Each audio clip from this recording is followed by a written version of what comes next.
मुझसे आज फेसबुक पे किसी ने पूछा, मुझसे पूछा कि साहब आप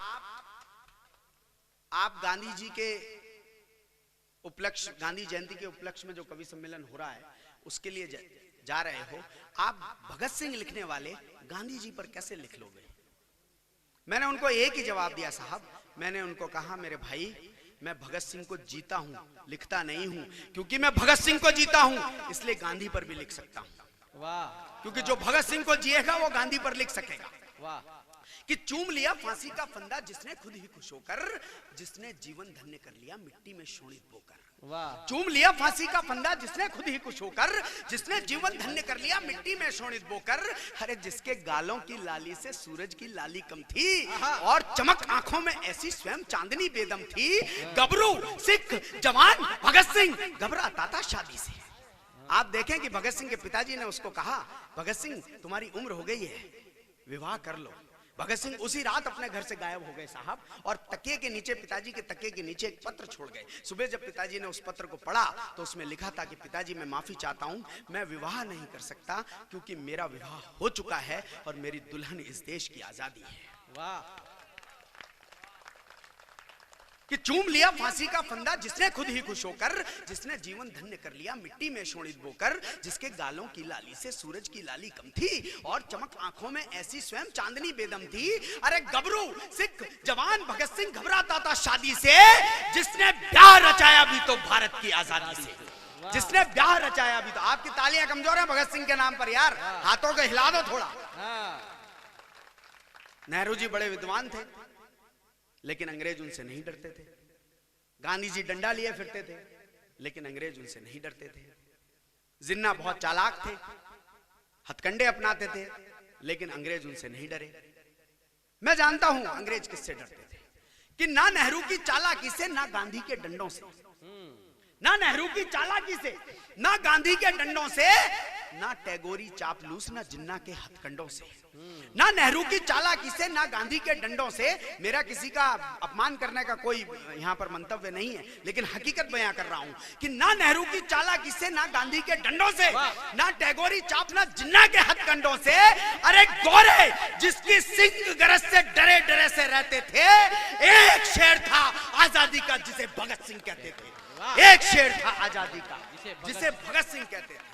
तो मौत सामने देख भी जिसका हृदय एक क्षण ना डोला, भगत सिंह भारत माता से झूम झूम कर ये बोला, मेरा रंग दे, मेरा रंग दे, मेरा रंग दे बसंती चोला, मेरा रंग दे, मेरा रंग दे, मेरा रंग दे बसंती चोला, माए रंग दे बसंती चोला। जो बचपन से पला बड़ा था वीरों की परिपाटी में, जो बचपन से पला बड़ा था वीरों की परिपाटी में, बंदूकें बोया करता था जो भारत की माटी में। जो बचपन से पला बड़ा था वीरों की परिपाटी में, बंदूकें बोया करता था जो भारत की माटी में। अंग्रेजों के क्रूर दमन से आजिज आकर बैठा था, अपने दिल में राष्ट्र प्रेम की आग जलाकर बैठा था। और सुनो, जब दिन थे उसके मस्त खेलने खाने के, वो सपने देखा करता था भारत पर मिट जाने के। वो सपने देखा करता था भारत पर मिट जाने के। और मैं बताता हूं साहब आपको, भगत सिंह सच्चे भक्त थे गांधी जी के। उन्होंने अपने पूरे जीवन काल में कभी भी हिंसा का प्रयोग नहीं किया। अगर हिंसा का ही प्रयोग भगत सिंह ने किया होता तो वो बम जो असेंबली में फोड़े थे, जिसमें एक भी व्यक्ति हताहत नहीं हुआ, चाहते तो पूरी असेंबली को उड़ा सकते थे वो, अगर हिंसा का प्रयोग करते भगत सिंह। लेकिन एक ऐसी घटना हिंदुस्तान के इतिहास में घटी जब भगत सिंह को वास्तव में क्रोध आया, और वो घटना थी लाला लाजपत राय के ऊपर उस अंग्रेज सैंडर्स ने इतनी लाठियां बरसाई कि लाला लाजपत राय इस देश को अलविदा कहकर हमेशा के लिए चले गए। तब भगत सिंह को क्रोध आया, और कहा जाता यह है कि लाला लाजपत राय के ऊपर टोटल कुल मिलाकर 27 लाठियां मारी गई थी उनके शरीर पर। 27 लाठियां साहब। उन 27 में से 19 लाठियां ऐसी जगह लगी जिनसे उनकी मृत्यु नहीं हुई, क्योंकि वो शरीर के निचले भागों में लगी थी। 8 लाठियां जो उनके सर पर मारी गई थी, उन 8 लाठियों की वजह से हमारे जो लाला लाजपत राय थे वो कोमा में चले गए, और उसके बाद उनकी मृत्यु हो गई। तब भगत सिंह को क्रोध आया, तब भगत सिंह की क्रोध की अग्नि जगी, और उन्होंने क्या कहा ये सुने आप। अंतिम पंक्तियां मैं पढ़ रहा हूं, मेरा गला भी खराब हो रहा है। आपसे मैं निवेदन करूंगा कि इन पंक्तियों को उतने ही जोश के साथ सुनिएगा जितने जोश के साथ मैं आप तक पहुंचा रहा हूं कि भगत सिंह को क्रोध आया कि लाला जी की खबर सुनी तो ज्वाला भड़क उठी तन में। लाला जी की खबर सुनी तो ज्वाला भड़क उठी तन में, जितनी लाठी उतनी गोली मारूंगा ठाना मन में। लाला जी की खबर सुनी, लाला जी की खबर सुनी तो ज्वाला भड़क उठी तन में, जितनी लाठी उतनी गोली मारूंगा ठाना मन में। राजगुरु को साथ लिए वो निकल पड़ा मतवाला था। राजगुरु को साथ लिए वो निकल पड़ा मतवाला था।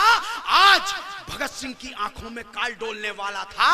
उस गोरे पापी हत्यारे को जा रगड़ा माटी में, 8 गोलियां गिनकर दागी सैंडर्स की छाती में। 8 गोलियां गिनकर सैंडर्स की छाती में।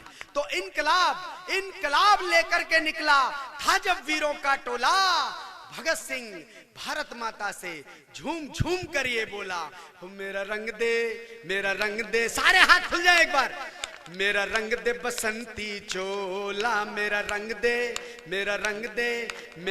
दे बसंती चोला, माए रंग दे बसंती चोला। मेरा रंग दे बसंती चोला, माए रंग दे बसंती। बहुत बहुत शुक्रिया जयतारण, इतना प्यार देने के लिए बहुत बहुत धन्यवाद।